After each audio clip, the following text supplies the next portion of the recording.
John 7. That's our chapter for our reading through John this week. Today, on Monday, we're looking at verses 1 through 24. If you haven't read it on your own, just pause this video, read the story, and then press play. The story opens in Galilee with Jesus and his brothers sitting around making plans for the holiday, as you or I would for Christmas. What are you going to do for the Festival of Tabernacles? It's coming up. Now, every good Jew would make the pilgrimage to Jerusalem for this holiday. This was one of three where everybody would gather in the big holy city, the center of political and religious power.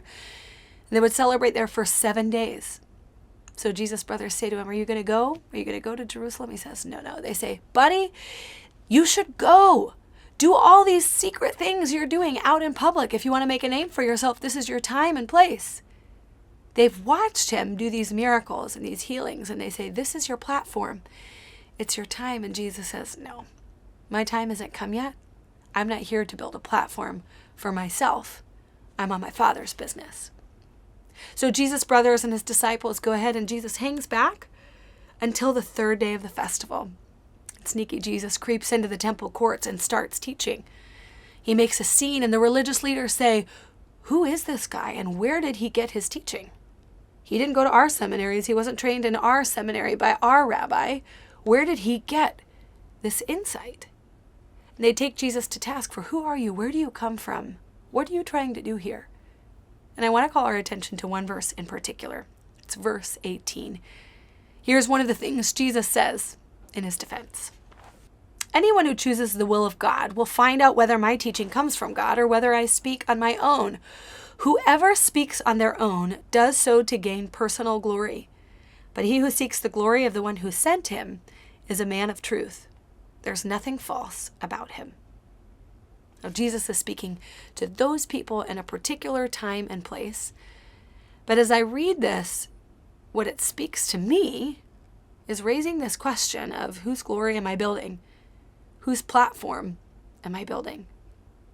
There's something in all of us when we speak. We can speak to make ourselves look good. And when we speak to make ourselves look good, usually truth gets compromised. And I don't just mean speaking like me to you on a camera or on a platform for a sermon. But every day in our ordinary lives, we go about speaking to people.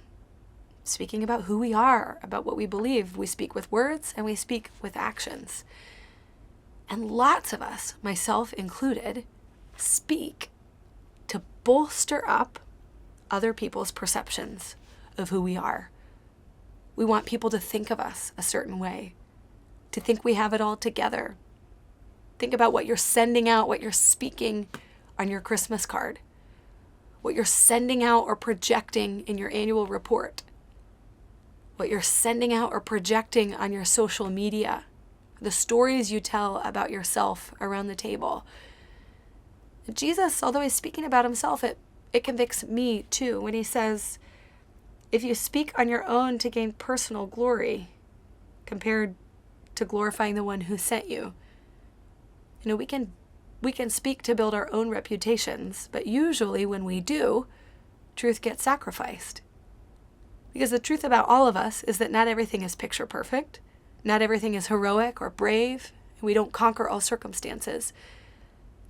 But if we are speaking or putting out this image into the world to uphold our image, we will sacrifice truth. We will cut corners because we don't want people to know those shadowy parts of us that are broken and not quite pieced together and whole. But what Jesus says is, if we seek the glory of the one who sent him, then we are people of truth. There's nothing false about us. Because if we're glorifying God, God can be glorified even in our good spots and even in our broken spots. God is glorified when we're humble. God is glorified when we're honest. God is glorified when we speak truth. So my question is, and I hope this is making sense, but whatever you're putting out into the world, whether it's verbal, nonverbal, on paper, in print, the story you're telling the world about yourself, are you telling that story to prop up this image or idea you have of yourself? Or are you telling your story with the goal of glorifying God? Because there is no part of your story, no dark alley, no hidden secret that cannot be used when it's brought into the light, when it's held in truth to glorify God. God doesn't just want our shiny parts. He wants all of us because he wants to repair the broken places. He wants to shine light into the dark places. So let me read this one more time. Remember, this is happening when people are challenging Jesus about what he's doing. If he's there to just build his own platform, he says, whoever speaks on their own does so to gain personal glory. Is that what you're doing?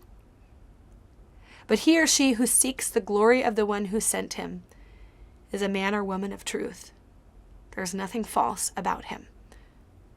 So whose glory are you seeking as you tell the story of your real life today?